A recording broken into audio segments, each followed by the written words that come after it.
గోల్కొండ మండలం పాకలపాడు జంక్షన్ వద్ద 50 కేజీలు గంజాయి పట్టుకున్న గోల్కొండ పోలీసులు. నర్సీపట్నం రూరల్ పోలీస్ స్టేషన్ లో శుక్రవారం డీఎస్పీ శ్రీనివాసరావు మీడియా సమావేశం నిర్వహించారు. అందరికీ నమస్కారం. ఈ రోజున Narsipatnam sub division Narsipatnam circle Golkonda police station లిమిట్స్లోని పాకలపాడు దగ్గర on information Narsipatnam rural inspector Revathamma గారు మరియు rural SI Rajarao, Golkonda SI Ramarao గారు వీళ్ళంతా కలిసి స్పెషల్ పార్టీ కానిస్టేబుల్స్ మరియు లోకల్ కానిస్టేబుల్స్ కలిసి వెహికల్ చెకింగ్ నిర్వహిస్తుండగా చింతపల్లి వైపు నుంచి ఒక కారు ఒకటి వస్తూ పోలీస్ పార్టీని చూసి ఆఫ్ చేసి వాళ్ళు పారిపోతుండగా వాళ్ళని పట్టుకొని మొత్తం ముద్దాలండి ముగ్గురు పారిపోతుండగా మన పార్టీ అంతా చేసి వాళ్ళని అప్రిహెండ్ చేయడం జరిగింది. ఆ జరిగిన తర్వాత వాళ్ళు పారిపోవడానికి కారణం ఏంటి అన్నది వాళ్ళని క్వశ్చన్ చేస్తూ కార్ని థరోగా చెక్ చేస్తే కారులోని ఈ సైడ్ డోర్స్ దగ్గర, బోనెట్ దగ్గర ఇవన్నీ కూడాను ఆ ఫ్రేమ్స్ ఓపెన్ చేసి ఆ ఫ్రేమ్స్లోని సుమారుగా 50 కేజీలు గాంజాని వాళ్ళు అందులో కన్సీల్ చేసి తీసుకొని వస్తూ మనకు దొరికారు. అందులో వీళ్ళది కర్రీ అప్పన్న అండి, ఈయన డ్రైవర్. ఈయనకి ఎవరైతే గంజాయి కొనడానికి లాస్ట్ డెస్టినేషన్ పర్సన్ ఎవరైతే ఉన్నారో ఆయన ప్రజెంట్ అప్స్టాండింగ్లో ఉన్నాడు. ఆయనేమో వీనికే ఫైనాన్స్ చేసి ఒక కారు, ఇప్పుడు ఈ AP 39 FF 5868 car,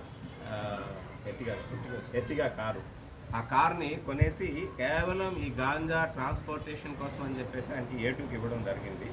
A3, A4, A2 ముగ్గురు కూడా కజిన్స్ అండి. వాళ్ళు గౌరాబాయ్ కమ్యూనిటీ దారకొండ పంచాయతీలోని దబ్బకోట విలేజ్ వీళ్ళది.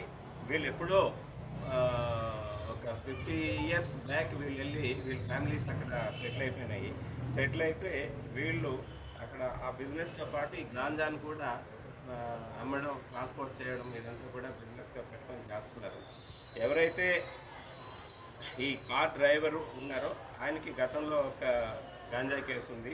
అలాగే కర్రీ రాజు అండి, ఈయనకి 4 కేసులు ఉన్నాయి, గంజాయి కేసులు 4 కేసులు ఉన్నాయి. అట్లాగే A4 బైక్ మెకానిక్, ఈయన మీద అయితే ఏం కేసులు లేవు. అట్లాగే ఎవరైతే డెస్టినేషన్ పర్సన్ అంటే లాస్ట్ గాంజా రిసీవ్ చేసుకున్న పర్సన్ ఉన్నాడో ఆయన మీద కూడా 2 గంజాయి కేసులు ఉన్నాయి.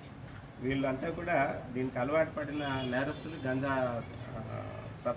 గంజా వ్యాపారం చేయడానికి. వీళ్ళందరినీ కూడా చాకచక్యంగా మన సిబ్బంది అంతా కూడా చాలా చాకచక్యంగా వ్యవహరించి దీన్ని సీజ్ చేయడం జరిగింది, గంజాని పట్టుకోవడం జరిగింది. వీళ్ళ మీద చాలా కేసులు ఉన్నాయి కాబట్టి ఫైనాన్షియల్ ఇన్వెస్టిగేషన్ కూడా చేసి వీళ్ళ తాలూకు ఆస్తులు ఏమున్నాయి ఏంటి అన్నదంతా కూడా మేము చేయడం జరుగుతుంది. ఆల్రెడీ PD యాక్ట్ కూడా వీళ్ళ మీద పెట్టడానికి ప్రపోజ్ చేస్తున్నారు.